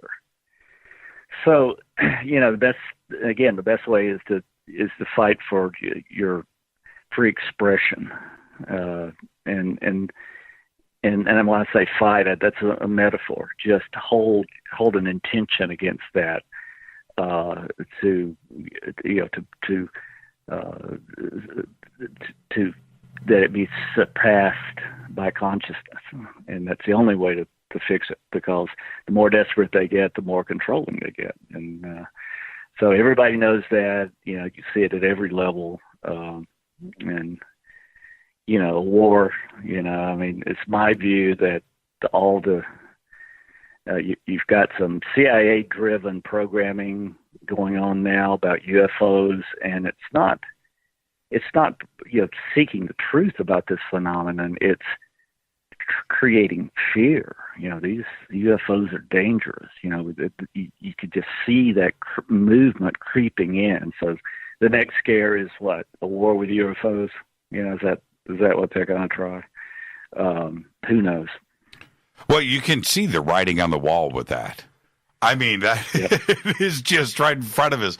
When I didn't think that we would go into the UFO conversation, but I did find it interesting about a couple of years ago when UFOs suddenly were mainstream, and it was everywhere: CNN, Fox, BBC, Sky News, RT, and it continues through today. But once it started, I thought to myself, and I had this conversation on the air a lot, how long is it going to take before fear is part of this conversation now? It's not the phenomenon if we are alone in the universe. There's going to be the fear-based aspect of this. And sure enough, that is the secondary message now soon to be elevated front and center. I couldn't agree with you more. I think that is inevitable. Yeah, and we just have to resist that because the story of UFOs is going to turn out to be much more diverse than that. So, and we're all doing our own research right now to try to figure that out. And going back to, I wanted to ask you this earlier.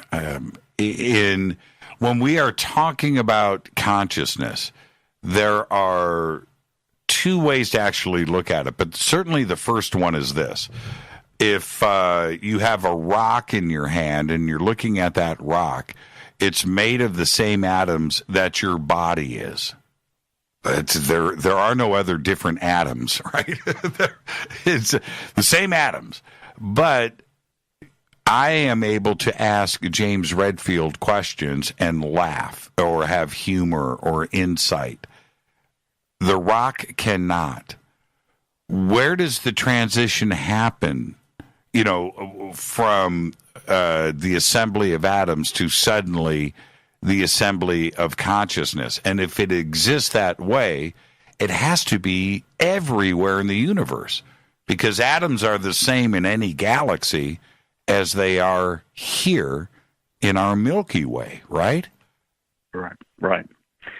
Well, I think that the key to me is to think of consciousness as within, okay, and the rock at some level is part of our extended body, right? Because we were birthed on planet Earth, and the rocks come first, and what makes us think they don't have consciousness, right? So we're still open to all the facts, and that's different from feeling the consciousness. The consciousness is an experience of opening the mind, and I believe that the real experience is about opening our larger mind. In other words, if we're just in ego and trying to figure out everything and with the words that we put in our head, that's one thing. That's a kind of an ego matter. It helps us get things done in the world. But we're trying to let go to the larger mind that's quiet and feels, and with that comes the intuitive intelligence, and that's just that feels like a gift. I mean, once we meditate enough, what happens is that our quiet mind gets larger, right? And it's quiet, and what we get is these thoughts or images of things for us to do that we feel inspired about. That's why how to help. There's three people on the street, and you get an idea of talking to one of them, not the others. And so it's a thought or an image to do something, and that's our intuitive intelligence. And what happens is that intuitive intelligence, if we start in the morning, sort of surveying what's really up in our lives, what do we need solutions to, how do we get our the career change we want done, how do we what happens is that we'll get a prompt, an intuitive prompt, and that can be a gut feeling. It can be a vision, it can be a thought, or it can be a feeling, a kind of urge is what it'll feel like. But it's to do something, to go do something, talk to somebody, go open up your computer and surf around and see what happens.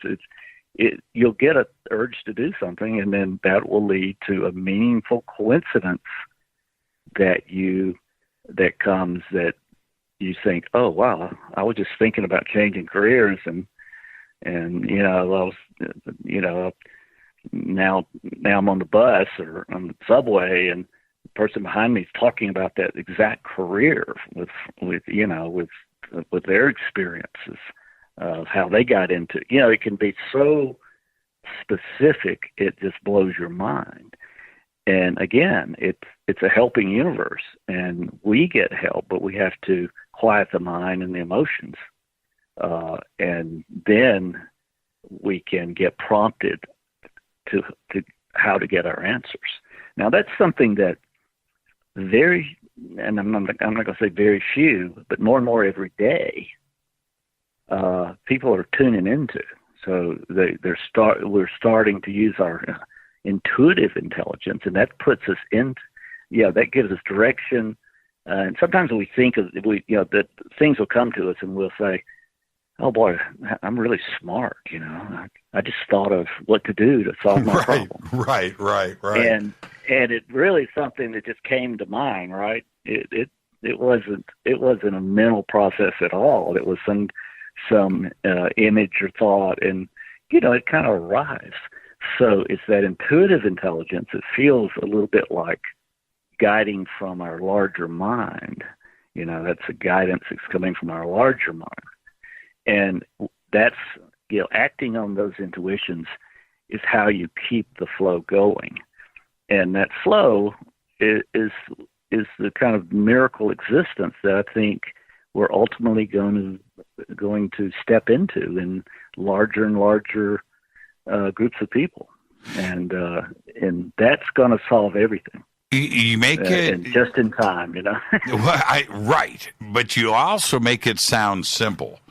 There are those out there, I get it, but there are those out there that don't know when to have their eyes open, when it does happen, how to recognize it when these synchronicities appear in front of them or this intuition appears. How do you learn to do it and learn how to act on it when it does happen? That's the key, right? Right. But you've got to slow down. We're in this reaction mode, and we have these emotional eruptions all over the place, and go into fear and anxiety and anger and all the rest, and that just makes us feel tortured. So it again, it's learning to sit with yourself is the key, and that's what millions of people are doing more and more every year, because it's so big, it's so much a solution to everything. But you have to learn to sit there, and come back to try to conjure up a kind of love in your solar plexus in order to kind of get past those emotional moments, and that chatter telling you that it's stupid to meditate. You better get out there and get on the ball and do something with your, all this chatter is trying to get us not to meditate, not to sit there silently. It's just, but more and more people understand, and will tell you it's worth it. Maybe you can't sit there 10 minutes, but make it 11 minutes tomorrow. Make it 12. Get where you could sit there 20 minutes a day at some point. It's so funny how I try to reach out beyond this audience, because this audience gets it. They really do, right? I need to be speaking to those that don't get it. And something happened. Listen, people tune into your show, they for the first time. That's right. The show's growing. That's right. That's right. They're not like the rest of the crowd until they are. I mean, you say that, all any of us have to do is talk out loud about it a little more. And earlier today, let me share this with everybody before we get to the break. Let me give you the best example of how the universe is watching and listening. Earlier today, James and I were texting back and forth and emailing and answering our own questions in advance. And well, you were answering. Yeah, that's right. Yeah. And it was just, it was. I answered a question for you before you even asked me, and you did the same thing. So that's the coordination. That is. Yeah, that's it. You know, and I want to just say to everybody, I actually texted James. I go, man, the universe is watching us right now, man. Because it was, you know, because we knew what we, this is a conversation tonight about us and about consciousness. And here we are texting with our consciousness actually in a time machine, where it was happening in advance, in real time, and we were the example of this show tonight, James. It was funny. That was hilarious, man. That was hilarious. So what happened was, you know, before you texted me, you know, I saw a clear picture. You know, I just stopped everything. In fact, I dumped a call because,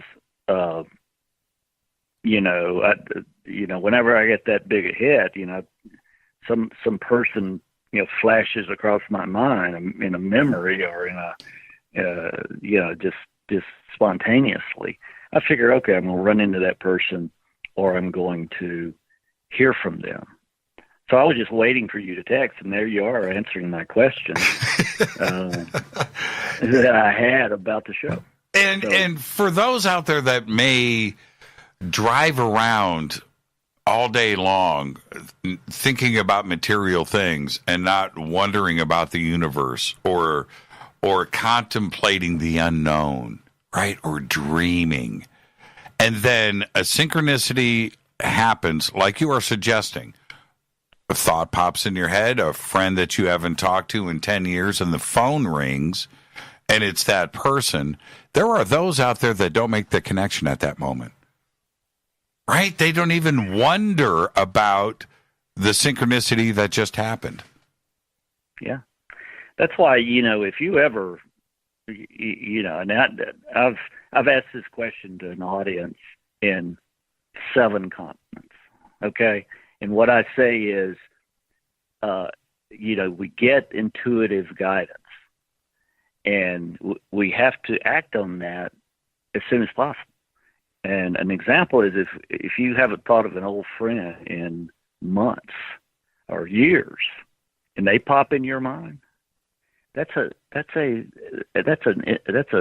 guidance. That's a, you know, an intuitive moment, and we have to act on those. So, and then I ask the audience, okay, how many people have experienced that? Everybody. And I said, when you call them right away, what did they say? You know, 5 different languages. The audience says, the person says, I was just thinking of you. Okay? And so that's the payoff. The payoff of thinking of that person on both sides is it's time to talk. And then what happened if you consciously explore, okay, why are we talking? You know, what's going on in your life? What's going on in my life? And then you come to the, you it's conscious conversation, and you derive what it is, what are the messages that both people have for each other, and how does that extend, you know, their lives and the flow of their lives. And so that's the end game, you know. And that's all. Once you tune into that, then everything goes better. And if you're a giver, it goes faster and faster, and it goes easier and easier. I tell people all the time, we're protected because if we're open to our intuitive intelligence, we get premonitions. Premonitions are cautions about danger ahead. You know, I've been saved countless times by a thought to go another way. You know, and then I find out about a big wreck that happened on the old path. Right. That I would have taken. You know, so it's the solution to this, you know, this world that seems so chaotic. There's a synchronicity that can move our lives in just the right direction at the right time. I'm going to ask you right now before we head to the break. We're going to have to go into overtime, James. I'm not ready. I'm not ready to stop. I'm not ready to stop this conversation. And it is this, because everything is universal. E.T. arrives on this planet. E.T. actually arrives and sits and starts having conversations with us. They are going to have the same experiences with consciousness as we are. Right? There is an inevitability to all of that. It has to be the same everywhere, right?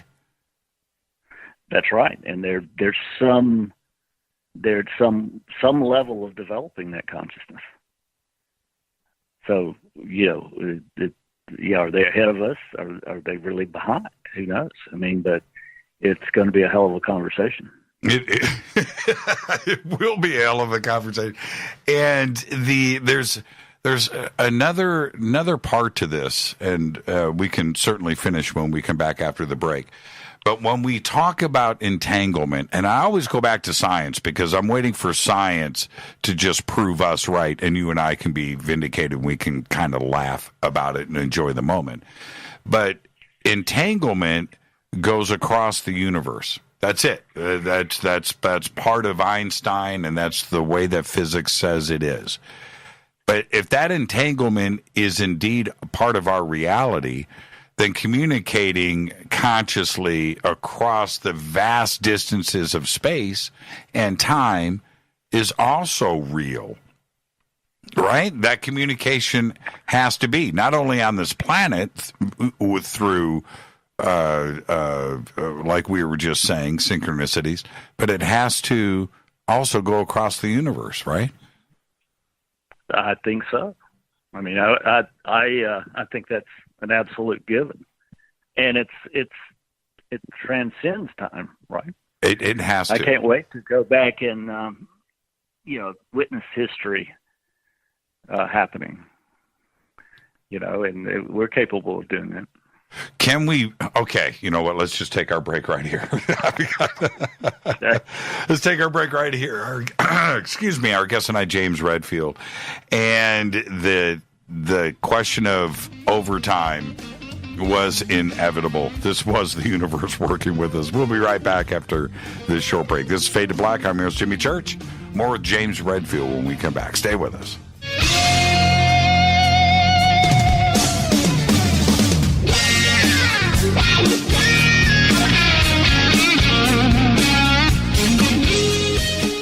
Welcome back, Fade to Black. I'm your host, Jimmy Church. Our guest tonight, James Redfield, heading into some overtime, but you saw this coming. And James, the Inspiration Tour 2020, tell us about that. And I was Rita had just posted up Orange County, San Rafael, San Diego, Asheville, Boulder, Portland, Boise, and the next one coming up is in Sedona. That's right, April the 11th. So what we're doing is these intensive workshops. I talk about all that we've discussed here in terms of how to step into this flow. I mean, to me, we figured it out. It's a matter of just doing it. But especially if you have something really that you're wanting to do, that you're wanting to create, and you want that to go well, and you want it to go with a flow to it. What we try to do is get to the essence of how we all are changing our reaction patterns. Okay, how we react to things that happen to us. Power struggles. You never have to defend yourself again. There's a way to disarm every power struggle. Some people like power struggles, but if you don't and you want to be out of them forever, then there's a way to do that. We know how to do that, and it all begins with this opening and tuning in, learning to do it all the time, not just when you're in meditation, but eventually that becomes an open, intuitive intelligence and keeps you in that flow. And what you do in meditation is only the beginning. What you're trying to do is keep that open mind with, open to your larger intuitive intelligence going every day. So we start and systematically move through exactly what the steps are for that, and I believe it's something that people can do. I mean, you can go see Tony Robbins and you can get high as a kite, but when you get back home and your power struggle and your boss is screaming at you, do you know the steps back to the flow that then will serve you your creative side and what you really want to do in the world. Is the easiest way for information is to go to CelestineVision.com, your website, click on events, and you'll have everything there? Everything. And that's right. And you'll go somewhere to purchase tickets. You'll be taken to the place where you can actually, make sure you have a ticket to the event. We'll be doing, all year we'll be doing these things. Again, it's been a really interesting experience for me we started out talking about me staying behind the book, right, letting it circulate the globe many times. But now we've got these two generations that are a little bit different. And, millennials are different. And everybody who's older than a millennial knows that, they didn't engage right away because they're different from baby boomers. They are Xers even. They are about unifying the planet. So they don't want all this abstract. They want to take all this abstract theory that baby boomers generated about how to live life better, right? But they want to distill it down into something that they could do beginning first thing in the morning. And that's really what I think, because millennials and the children are already the majority population on the planet. And we're in the sense of, the group mind we're talking about, we're feeling that same way. We want to take all this our ideas about consciousness and bring it down to a core set of values, just like millennials want. They want to establish a new set of values out of all this abstraction, and that's exactly, I believe, what's happening, and that's why there's so much consciousness really growing with this generation. Yeah, I think in one generation with the millennials, I genuinely think their DNA is different. Right? I really think something happened. It's well, it is.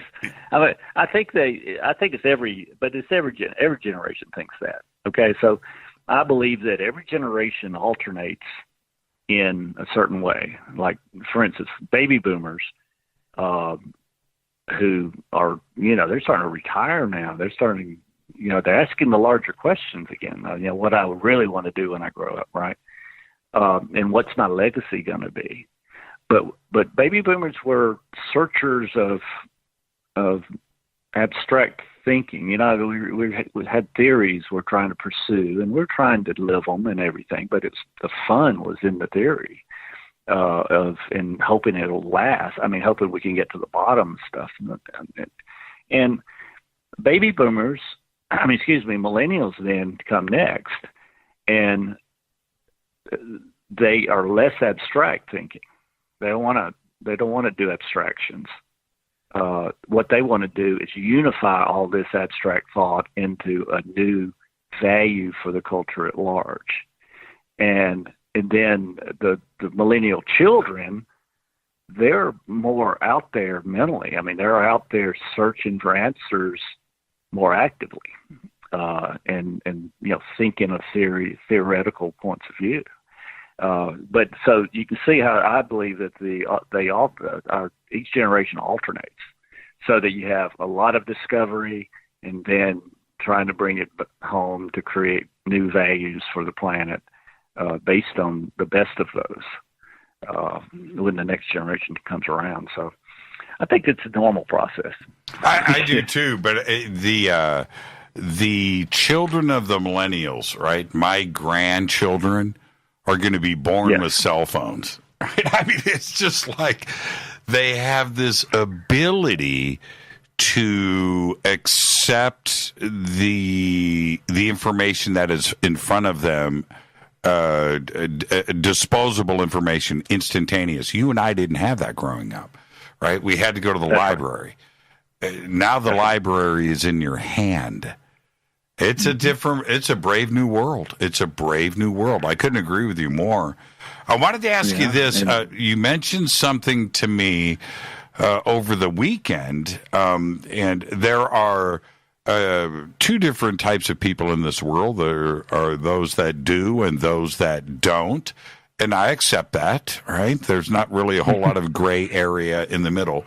But you mentioned to me that you had a piece of property that you wanted to do something with for this planet. Can we expand on that a little bit, on what your ideas are? Well, we already have a registered wildlife preserve and some property I have in Alabama, which is interesting to experience Alabama, coming back to it, right? But it's it's about 600 acres, and we just made it into a nature preserve. There's a lot of hunting still going on around but not on this property, right? Mm-hmm. And so we have, there are lots of wildlife. And our nearest neighbor on this property is 2 miles away, right? And forest, deep forest, and adjacent to us is another at least 49 square miles, really, of forest area, and so it's there's a lot of open land here. Don't tell anybody, right? Right. We want to keep it open, but there's open land that it's interesting in Alabama because it's so rural that people with small incomes, really, people make $30,000 a year can afford to have 5 acres, right? Right. That's not true in California, right? No. And no. it is here, and it's wooded, forested, and wildlife everywhere. We have small bears, we have occasional cougar, we have everything else, fox, and coyotes, and all kinds of small animals. We have the lake here has otters and delightful creatures, right? Delightful creatures, and they're conscious. And once we understand how conscious animals are, we will treat them a lot better because they're very conscious, very relational. They're becoming conscious with us, which is an interesting point of all this. To see that happen. But anyway, that's. It's established, and that's our part of to give back a little bit. I think it's so cool, and I used to be so unconscious, man. I used to be so unconscious in that you don't understand sometimes what butterflies or bees or insects or cats and dogs or thing. You don't understand the connection back to Earth and what every little thing means, right? Trees and flowers and food and how that is connected back to insects and life and thing. This planet established itself without us, right? It runs on its own. There's a balance here. We can't go and screw with that. We can't. The balance would tip so quick, wouldn't it? We could be gone as easy as we appeared if we don't take care of this planet. Without a doubt. And we're kind of lost in some scare tactics that's going on, and we're not paying attention to what's really fouling the planet, and that's chemicals. The whole emphasis on climate change is de-emphasizing the actual polluters, that are polluting streams and polluting the oceans, and that's a place anybody can find a mission in, just exposing the corruption. That's the next. I mean, it's being exposed quite a bit, but just exposing it more and doing our part to expose it and discovering it. Go out there and be a whistleblower and discover these acts of pollution that are happening out there, and it's a big calling, because exposing the corruption is the way to get past the corruption. First, we have to know what it really is and who's doing it and how they're getting away with it and all those things, and that takes people, banding together and doing the research. And there's one other thing that I've got to get to tonight, and I'm going to discuss it in just a second. But you and I are from a generation, and I don't want to make us sound like old dudes, but we're getting there. And it's this: when I was running around in the 60s through fields and summer vacations and things, there were bees everywhere, right? There were butterflies everywhere. There were birds everywhere. There was noise outside in nature. Today, I don't see any of that. It's like missing, James.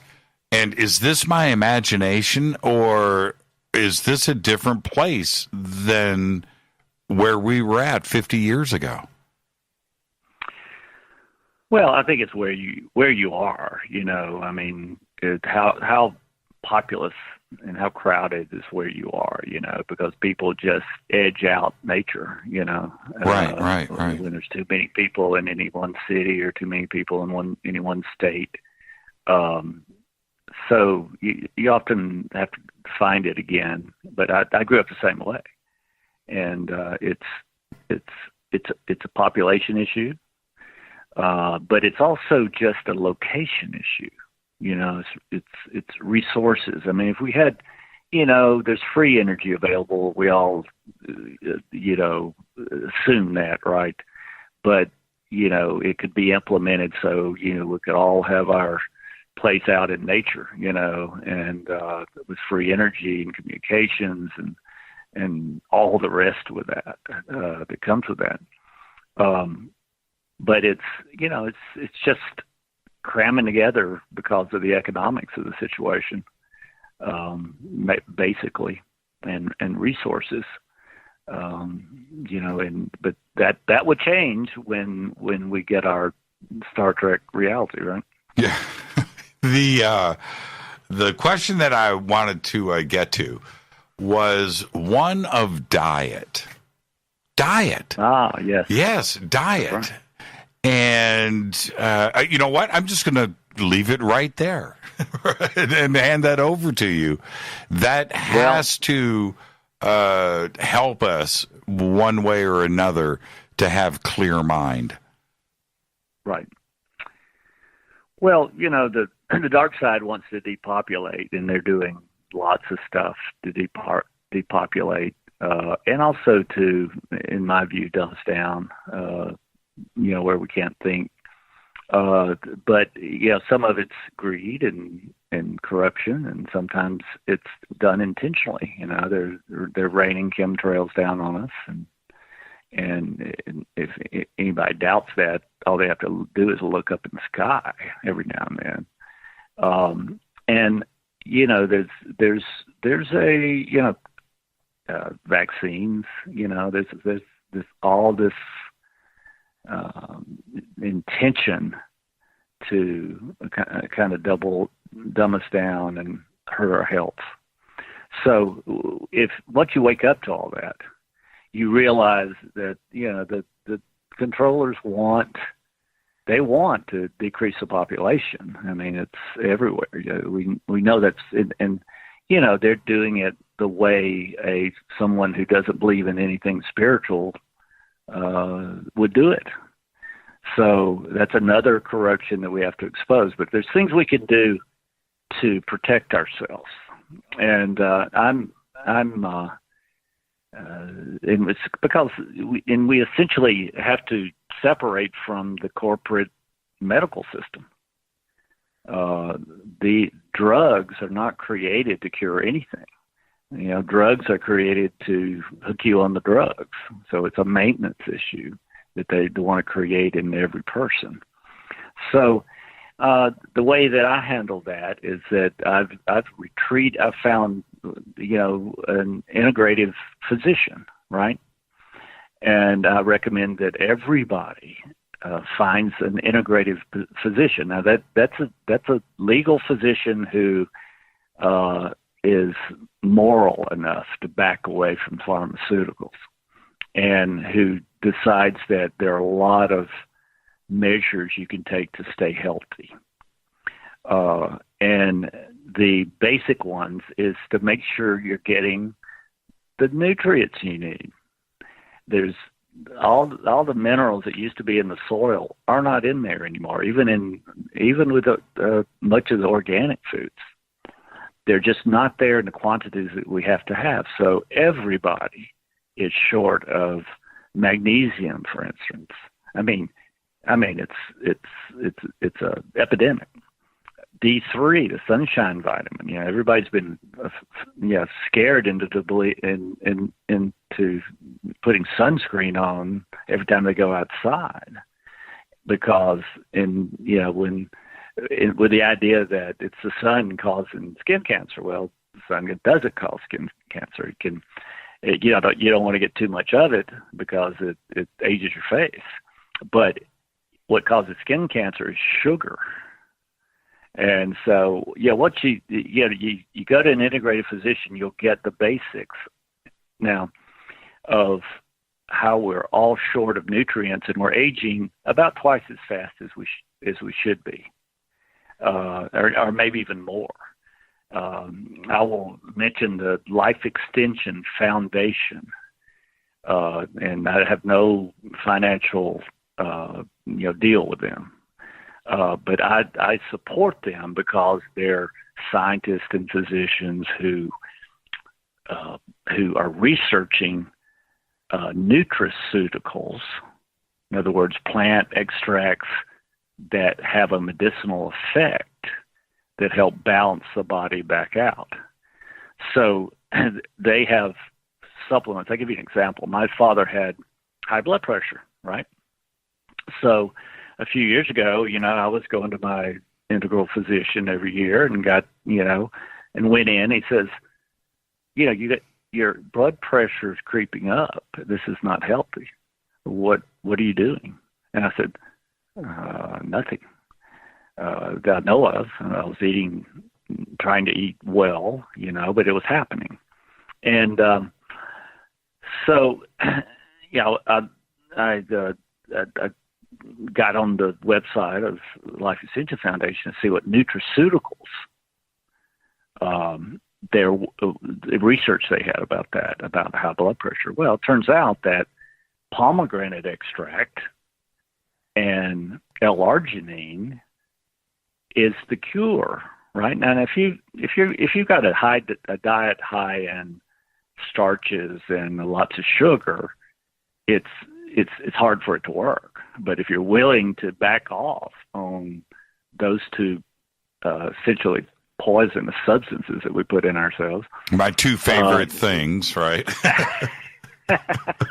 what you get, I have the blood pressure now just from those two nutraceuticals. I have the blood pressure of a 30-year-old, and it's because they work.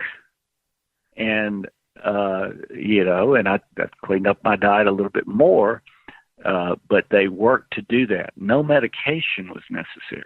Okay, so that's something that every doctor should know about, right?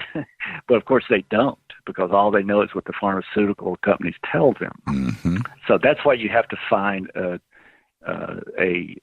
integral physician and stay in touch with some organization like the Life Extension Foundation. The fact of the matter is, they're just through nutraceuticals, you can, and healthy living, you can age at least 20 years slower than the current generation. And it's retroactive. You can go back in age.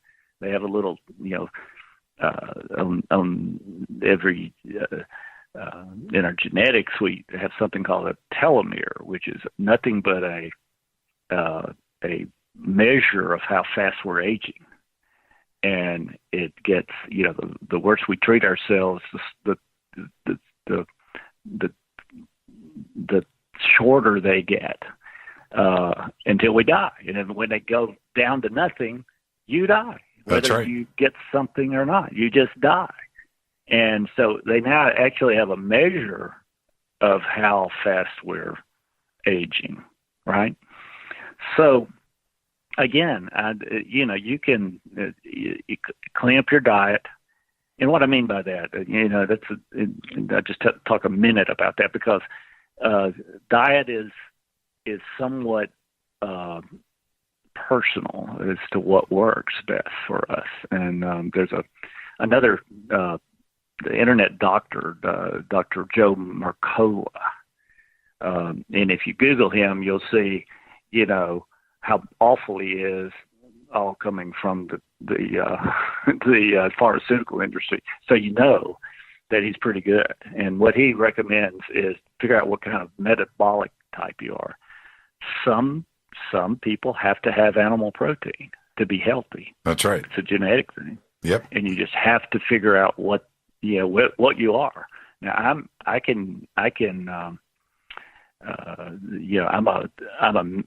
what he defines as you're a plant type, a vegetarian type, or some degree of animal protein type, or mixed. And when you take his little test, it's just a real questionnaire about when you feel good and when you don't, and you can determine what the ratios ought to be. But the idea that we can all be vegetarians right now in some way to try to save the planet, it's just not workable, because there's a third of the people they don't do well without some animal protein. So I recommend just doing like the native peoples of the world do. They eat some meat and fish. You just have to do it by honoring these creatures and having a native people kind of ceremony around consuming animals. Now, will we evolve out of that? I think we probably will, and we might could do that pretty quickly. But as consciousness goes up, right? But the most people have at least 10 nutrients that are essential for good health that they're short in. And the only way to know is to go to an integrated physician and realize that the values are, the ordinary doctors get blood tests, but they say, oh, you're okay with all this, because the values they recommend and the pharmaceutical research recommends are way low. So we need a lot more D3, the sunshine vitamin, than your ordinary doctor will say. Magnesium, potassium. We need to keep our hormones. We need to test our DHEA, coenzyme Q10 levels. all that kind of those are the things that that can buffer the fast aging that's going on our planet. It's going to be the dark ages of medicine. This will be known as the darkest age of medicine, this period that we're living through right now, to future cultures, in my view. The last thing I would recommend about that is get out of breath every other day. Okay? The exercise that we need is not running. That's the worst thing we can possibly do. Long-term running is the worst thing. The research shows that's the worst thing you can possibly do for your health.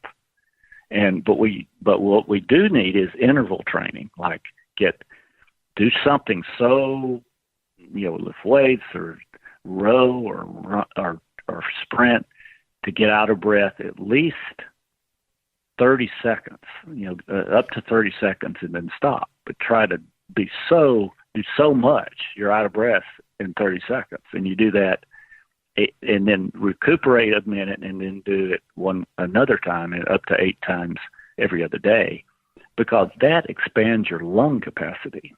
And if we're not getting out of breath, and a lot of people are not out there, you're not expanding, you're not keeping your lung capacity up. So that what happens is that your lungs age way ahead of when they should. And again, that's all you can read. Anybody can read about all this on Life Extension Foundation platform, and the word is out. We know, I think, pretty much how we need to live in order to eat and consume in order to reduce this rate of aging that's going on. Thank you so much for an amazing conversation tonight. And, of course, we did run out of time. And we did it. We actually did it. James, thank you so much. And on behalf of this community, thank you for everything over the years and continuing on this effort to help us all. And with that, I'm going to have to run straight to credits here, James. We are out of time. Jimmy, thanks for what you do out there. Keep it up. I look forward to our next conversation, James. Thank you so much. Me too. James Redfield. Now, it is CelestineVision.com is James's website. The links are over at JimmyChurchRadio.com. And do click on the events section there. He will be speaking in Sedona, Arizona on April 11th. All of his books are there. You can click on that too as well, and some great articles. Fade to Black's executive producer is Rita Camarion. Show is produced by Hilton J. Palm, Renee, Dennis, and Bob. Announcers are Steve Harder, Gene Vitoa, Mark D. Kovar. Webmaster is Drew the Geek. Music, Doug Aldrich. Intro, Spaceboy, SpaceboyMusic.com. Fade to Black is produced by KJCR for the Game Changer Network, and syndication is KGRA The Planet. This broadcast is owned and copyrighted 2020 by Fade to Black and the Game Changer Network, Inc. It cannot be rebroadcast, downloaded, copied, or used anywhere in the known universe without written permission from Fade to Black or the Game Changer Network. I'm your host, Jimmy Church. Tomorrow night's Fader Night, open lines all night long. Until then, I want everybody to be safe. Go Backley Tappy.